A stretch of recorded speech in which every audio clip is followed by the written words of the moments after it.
हमारे यहाँ न्यायपालिका को अक्सर न्याय का मंदिर कहा जाता है, क्योंकि जब किसी व्यक्ति की उम्मीद, उसकी आस सरकार से, प्रशासन से, शासन से ही नहीं बल्कि कभी कभी तो ऐसा होता है कि परिवार से और अपनों से टूट जाती है, तो उसको उस न्याय की आस न्यायपालिका से होती है। और इसी न्यायपालिका में अब कई बड़े बदलाव हो रहे हैं जो बड़े ही सकारात्मक संदेश हैं। नमस्कार, बहुत बहुत स्वागत है आपका। मैं हूं आपके साथ अर्चना सिंह। यूयू ललित के चीफ जस्टिस ऑफ इंडिया बनने के बाद से बड़े बदलाव हुए हैं। सबसे पहला बदलाव लिस्टिंग प्रणाली में, उसके बाद संवैधानिक पीठ जिस तरह से सुनवाई करेगी, 2 शिफ्ट में, अलग अलग शिफ्ट में जज सुनवाई करेंगे। इस तरह के परिवर्तन हो रहे हैं ताकि न्याय जल्द से जल्द लोगों को मिल सके। और अब एक और बड़ा सुधार जिसकी मांग लंबे समय से हो रही थी, वो हो रहा है। 27 सितंबर से सुप्रीम कोर्ट में संवैधानिक पीठ को लेकर जो सुनवाई होगी, जो कार्यवाही होगी, उसकी लाइव स्ट्रीमिंग की जाएगी। यानी अब हम और आप सीधे कोर्ट के अंदर क्या हो रहा है ये खुद देख पाएंगे। पहले इसके लिए हमें या तो टीवी चैनल्स पर डिपेंड रहना पड़ता था, या तो फिर अखबारों में या वेबसाइट्स में जो छपता था उसके आधार पर ही हमें जानकारी मिलती थी, क्योंकि किसी भी व्यक्ति के लिए संभव नहीं होता कि वो जो अदालत का फैसला आता है उसको पूरा बाद में भी पढ़ पाए। डे टू डे कार्यवाही तो पता होना बहुत दूर की बात है। लेकिन अब सशब्द हमें पता लगेगा कि किसने क्या कहा।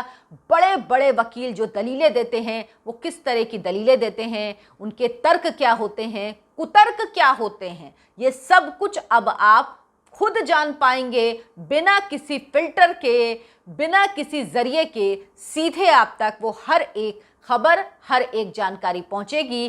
खासतौर पर ऐसे मामले जो जनमानस से जुड़े होते हैं, जिनका सरोकार आपसे और हमसे होता है और जिनका असर हमारी आने वाली पीढ़ियों पर होगा। अदालत में तमाम ऐसे फैसले होते हैं जिनकी जानकारी हमें सिर्फ सीमित मिल पाती है, लेकिन अब हम एक एक शब्द, एक एक बयान, एक एक वाक्य, किसने क्या कहा, ये सब कुछ सीधे जान पाएंगे। और ये होगा 27 सितंबर से। 27 सितंबर को पहली बार संवैधानिक पीठ की जो भी कार्यवाही, जो सुनवाई होगी, उसकी लाइव स्ट्रीमिंग यूट्यूब के जरिए की जाएगी। इसकी शुरुआत एक तरह से कहें आप ड्राई रन या टेस्ट रन कह सकते हैं, 26 अगस्त को हो गया था, जब 48वें सीजेआई एनवी रमन्ना रिटायर हो रहे थे। तो जो उस समय की कार्यवाही थी वो उस वक्त लाइव स्ट्रीम की गई थी, और उसे आप एक टेस्ट रन मान सकते हैं जो 27 सितंबर से अब शुरू हो जाएगी। इसके लिए chief justice of India UU Lalit ने सुप्रीम कोर्ट के सभी जजों के साथ बैठक की। सब जज एक बत से इस बात पर राजी हुए कि इसकी शुरुआत संवैधानिक पीठ की जो सुनवाई हो, जो कार्यवाही हो, उसकी लाइव स्ट्रीमिंग से शुरू की जानी चाहिए। और उसके लिए 27 सितंबर की डेट तय की गई है। यानी उस दिन जो संवैधानिक पीठ की कार्यवाही होगी वो आम लोगों तक सीधे पहुंचेगी, आप और हम सीधे उसको सुन पाएंगे। इसके लिए सुप्रीम कोर्ट ने 2018 में ही आदेश दे दिए थे। उसके बाद जस्टिस DY चंद्रचूड़ को इसकी गाइडलाइंस बनाने की जिम्मेदारी दी गई। वो सब कुछ होने के बाद अब ये तय हुआ कि ये कार्यवाही लाइव स्ट्रीम की जाएगी। एक बात समझ लीजिए, यूयू ललित का जो कार्यकाल है वो बहुत छोटा है, केवल 74 दिन का कार्यकाल है। लेकिन कहते हैं ना, देखन में छोटा लगे घाव करे गंभीर। भले ही ये दूसरे अर्थ में मैं कह रही हूं कि उनका काम इतना ज्यादा बोलेगा कि आने वाले कई दशकों तक, बल्कि इतिहास में उनका नाम लिखा जाएगा। जिस तरह के बड़े परिवर्तन वो कर रहे हैं न्यायपालिका में, जो लंबे समय से लंबित थे, जिनकी बातें पहले भी जो चीफ जस्टिस आए हैं वो करते रहे हैं, लेकिन किसी ने ये परिवर्तन नहीं किए। ये परिवर्तन हो रहे हैं जिनका इंतजार लंबे समय तक लोगों को था। और ये जब कोर्ट ने आदेश दिया था, ये संविधान के अनुच्छेद 21 के तहत दिया था कि ये कार्यवाही सब तक पहुंचनी चाहिए।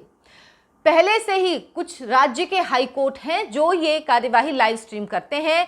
उनमें गुजरात है, उड़ीसा है, कर्नाटक है, पटना हाई कोर्ट है, झारखंड है और मध्य प्रदेश हाई कोर्ट है। इन हाई कोर्ट की कार्यवाही पहले से ही लाइव स्ट्रीम होती है, और अब सुप्रीम कोर्ट की भी होगी। संवैधानिक पीठ से इसकी शुरुआत होगी। 27 सितंबर वो तारीख है।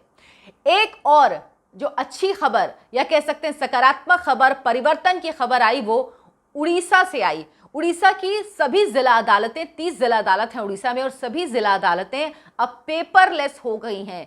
इसका भी उद्घाटन सीजेआई यूयू ललित ने किया। इस दौरान उन्होंने कहा कि इसके लिए जितने भी अधिकारी हैं सभी जिला अदालतों के, जितने लोग काम करते हैं, सबको उन्होंने धन्यवाद दिया। ये व्यवस्था, पेपरलेस व्यवस्था लागू होने से क्या फायदा होगा? सबसे पहले कोर्ट के कामकाज के तरीके में आसानी होगी।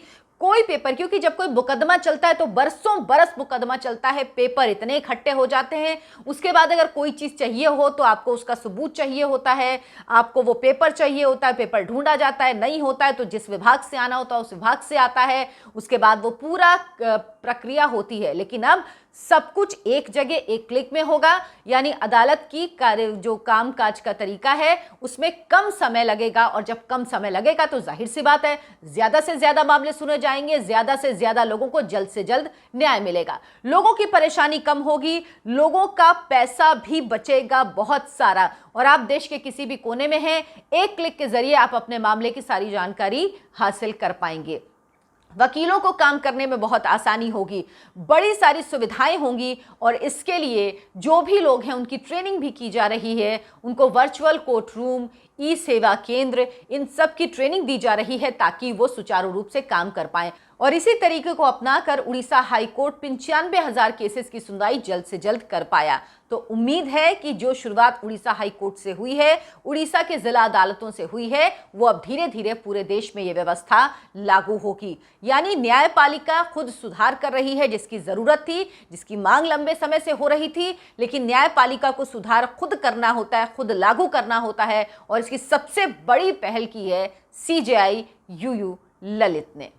आपको अगर मेरा वीडियो पसंद आया हो तो लाइक, शेयर और सब्सक्राइब जरूर कीजिए। नमस्कार।